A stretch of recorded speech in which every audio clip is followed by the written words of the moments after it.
Hey folks, this is ioEther and we're back with some more World of Tanks. As you can see, this is Danish Bacon in his Badger. This is a tier 10 game on Paris. And this is the tier 10 non-turreted tank store for the, for the British. For a sec there, I went non-turreted tank store. No. It's not. This is the upgrade from the Tortoise. You can no longer get the FV 215B 183 in the game. Now, if you want the turreted tank destroyer for the British, you need to go down and get yourself a 4005. So, this thing is obviously well decked out. He obviously enjoys playing this thing. And who can blame him, actually? We're going to jump over and as he puts down the telephone pole, we're going to jump over and see what this thing is like to shoot at. If you're looking at this view, where do you want to be shooting? We're going to jump over and find that out in just a second, as I hopefully can do this nice and smoothly. Ooh, look at that. Now can I get myself over there without too much issue? Aha! Ooh, I know, slick, right? So, this thing is what this armor body looks like from the front. Everywhere is 250 or higher. As you go up, it seems to get more and more. So you have a couple options. First off, the lower glacis is by far the best place to be shooting this thing. About the center, if you hit it on these patches on the sides, you're going to be hitting about 300 millimeters of armor. Whereas right in the center of this lower glacis, you do get 260, 250, somewhere in there. So if you're firing tier 8 or higher, firing gold, you should have no problem going through that. As we tilt up on the tank, you see these beautiful patches of green on it. Now these aren't visible most of the time. Most of the time you're going to be looking at the orange. However, if you can get an HE shell onto these patches, you can do some serious damage to this thing. Also, the ring right around the gun, also a nice green patch. So if you can land an HE shell right up against this great red plate right at the back, then the splash damage should impact both the green down here and the green inside the gun and give you some chance at doing some damage to this thing. But overall, the best place to be shooting it is going to be this lower glacis. That's your most likely, the highest chance of you going through, assuming you can't find a side. If you can find a side, though, it is green hills and green targets, green numbers, green all across the board. That's what I'm trying to get at. Me in English today, right? Never happens like that. Never at all. And for some of you, you should have just clued into something. And for the rest of you, don't worry about it. It's perfectly fine. We're going to flip back to the actual game now, as I remember how to do this. It's been a while since I did one of those, but I quite actually enjoy doing it. So again, on the tank, you want to be shooting for the lower glacis, or if you land a shell in back here beside the gun with some HE, then it should splash damage.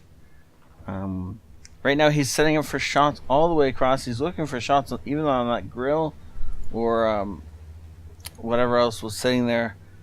Sometimes tank destroyers will wait there and then spontaneously just drive across the open space. Usually because they don't think they're lit. And when they are lit doing that stuff, it is gold. You will murder so many people's faces. This Object 705A is thinking he can just back on out of it. He thought, there was no one here. He can push on up. Well, unfortunately for him, there is a Badger here. And we now tracked him at a beautiful angle. Oh, unfortunately for us, though, he repairs and punctures a shell through our lower glacis. Rommel. I feel like I know that name. I don't know from where, but okay. Wow. 268 just demolished an IS-7. That's the end of him. We're not going to see him anymore this game. With that much damage, we may not see him for the next 3 games. Ooh, that's a Yagzilla. That is a Yag. Ooh, look at that. That's beautiful. Yagzilla shot just off the upper glacis, bouncing that, and now he's looking for a way to cover that lower glacis. So basically get this tank hold down for more or less. When this thing is held down, it is just a beast because nobody's going to be able to go through you. So now he's looking for it. Oop, nope. He was looking for the lower glacis of the Yagzilla. Of course, that didn't hit. So he's just going to have to go ahead and put another one in. I don't know what that Yagzilla is thinking. If he stopped that long to aim, it was nice of him to give us his back when he left. I wasn't expecting that. So I don't know what the Yagzilla was thinking. When he stopped to aim, he obviously was, I mean, so when he gave us his shot of his lower glacis, he was obviously aiming, right? Oh, just pick up the friendly E100 and put him in the spot you actually need him. Yep, Danish is all about that. Just gonna go ahead and manhandle this poor guy into the right spot. And actually use him for cover. Yep, there we go. Now there's only a small sliver of his tank that's gonna get shot at by the enemy Yagzilla, and very little of it is parts that guy's gonna be able to pen. He just got shot from the 268. Okay, that makes more sense. I thought for a sec he'd taken a shot from his own team, but of course no, he just got HE'd from the 268, probably in a more vulnerable spot like the cupola or something. Hello, we can see your lower glacis, and you can't see ours. Bye-bye. Looking for the shot on the grill. He's in fact going to get it. Oh, not pinning the grill in place though, which is going to go slightly less awesome than he would like. It does mean the grill is on one flank, and there is definitely a Yagzilla on the other. Well, no, I say, yeah, okay. You know what? I was saying there's definitely a Yagzilla on the other. There is definitely a Yagzilla on the other. When I said that the first time, though, we didn't really know. We assumed there was one, but since we hadn't actually seen him since he decided to bug out of there, and gave us that nice clean shot on his back, we didn't. Ooh, good shot, but not able to take it in time. The 268 is looking for something, but we're about to get. Wait, is he just gonna come rolling out to? Nope. Unfortunately, not able to put that shot underneath the Yagzilla. Oh, but we might be able to put this one in. This gun is nice and accurate. Oh, the grill just comes rolling past, and unfortunately, because we weren't expecting that, we were in no shape to be able to put a shell into him. And now the 268 is just going to come rolling up and around the corner. But our 268 has something to say about that. And, okay, so, unfortunately, Danish is in a really unfortunate spot right now, where he can't push too far forward, because he's going to get shot in the side by that Yagzilla and WZ combo. But at the same time, he can't push on the Yagzilla WZ combo, because he's going to get shot in the other side from the grill and the 268. Yeah. So he's in a spot. The grill is kind of gone, but not really. And it looks like he's decided. I was going to say he's decided he's just going to go somewhere else. But this is obviously not the case because he's still here. Ooh, did he fake them out? Is that what he was trying to do? I don't know if that's what he's trying to do, but he obviously didn't keep it up, because otherwise showing himself to the Yagzilla right there would have been a bad move. However, it is fair to note that right now most of the rest of his team is in the top, or is in the northwest quadrant of this map, while he's in the southeast quadrant of this map. So he's the farthest away from his team that he could possibly be right now. If he's not really careful, he's going to die. Now that 268 probably thought it could rush out and get our back, but of course we're looking in this direction, so that was not the case. Nice shot from the enemy grill, though, taking advantage of our time of weakness, and he puts that shot in. Unfortunately for him, though, he leaves a tiny bit of his superstructure exposed, and that is all Danish needed to see. Now the Yagzilla, I thought was coming around behind us, but nope, he's in fact still in front of us. And Danish is going to swing all the way around and come back around the proper direction. He's hoping to catch this guy looking the wrong way. Oh, IS-7 thinking he's going to catch us looking the wrong way. And he is in fact caught out and killed with absolutely no cover between him and, well, anything.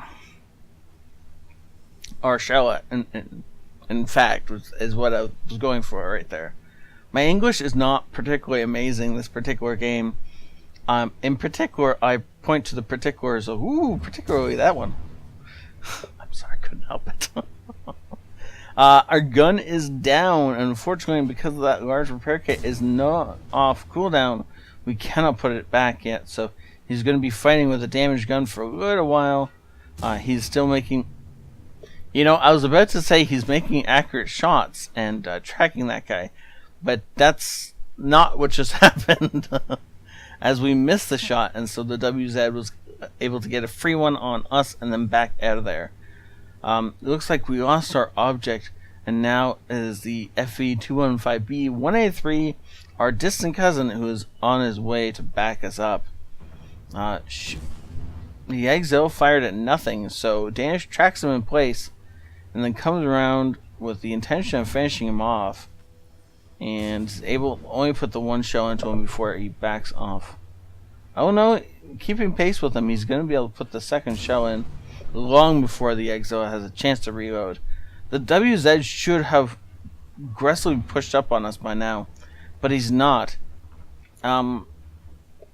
Especially while the Exo is loaded. Oh, can we shoot underneath the... Yes, we can. Bet. No, maybe not. But anyways, while the Exo is loaded, if that WZ had aggressively pushed up on us, it would have been over and done with. But he didn't. Now he's stuck in a... Whoop.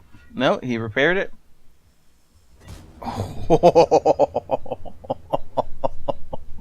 I bet you it's called a hacker for that one. That must have been infuriating. It was a good shell, though. Passed right underneath. Oops. Ow, ow, ow, ow, ow. Passing right underneath the Exila and nailing the bottom of that WZ. He only had a tiny target, maybe like 3 or 4 inches of WZ below the Exila, and he was able to hit it. Now, next he's looking for that E4 next. He really wants to kill that before he goes after the artillery, because if he engages the artillery without killing the E4 first, then the E4 is going to obviously spot him when he kills the artillery. Unless he can do it at such a range that the artillery doesn't realize that, doesn't spot whatever he's getting shot by. But the artillery is most likely just around this corner here to our left. That's right. That's left. I swear I know what I'm talking about. Oh, the 183 destroys the E4, so now we're just on an area hunt. Unfortunately, no Bradley Walters. However, there's still the possibility, or there was still the possibility of death. Go ahead and get yourself in that cap circle, and then go ahead and kill him. I don't think you need to set him on fire to kill him. I'm fairly certain that without the fire, he still would have died.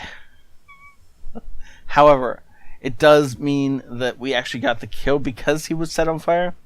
And if he hadn't been set on fire, then maybe we wouldn't have got the kill. But yeah, I'm not gonna say no reason. It was pretty thin. It was a good game though. I really enjoyed that. Thank you so much, Danish, for saying that in. I look forward to your next one, sir.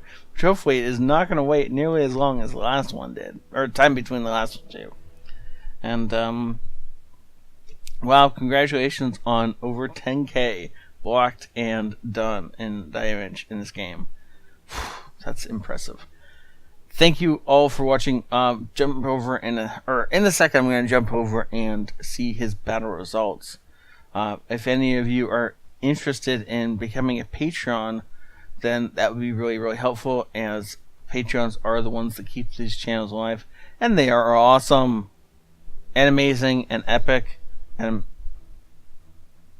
I've run out of adjectives that make people sound manly and awesome and epic and amazing. Yep. Great. Patrons are great. Okay. Oh, I'm done with that. We're going to jump over and see the bad results. Master. English. Not my best subject, obviously. You'd never be able to know natural language. Ace Tanker, Bruiser, Arsonist, Duelist, Fire for Effect, Shellproof, Steel Wall, and the Top Gun. Unfortunately, not able to complete the trifecta with that high caliber. I wonder who did get the high caliber. Wait, no? No, wait. Oh, nobody got the high caliber. The 183 did so much damage that we were not able to do the 20% for the high caliber. That is unfortunate and sad and makes you twitch a little inside, right? Wow. Not able to pick up that trifecta, but it's okay. I mean, when you manage to get that high caliber Top Gun and Steel Wall, it is beautiful. But oh well. I think he got enough other stuff, don't you? I do. Unfortunately, he ran himself because of the large repair kit and large first aid kit. And he even may have had an automatic fire extinguisher. I didn't notice. He didn't die of fire. Or did get set on fire. So I don't really remember if he had that or not. But because he had the other two, he unfortunately loses credits. Otherwise, he would have made money on this. Well, yeah. He would have made money. Not much, mind you. It would have been like 391. But he would have made money. And 3,000 experience. Well done, sir. Thank you so much for saying this. And this was a joy to watch. And if you've been playing bingo, there's been a few in this episode. I made sure of that. So thank you all for watching. Please do hit that like button if you have enjoyed this. If you want to become one of my patrons, that would be amazing. These guys and gals support me, and I can do so much more stuff because of it. And thank you. Help keep the channel ad-free. With that, and in all things, thank the Patreons who are amazing and awesome and brilliant and honest and integral and great and epic and brilliant. I'm out of adjectives. Have a great night. This is ioEther out.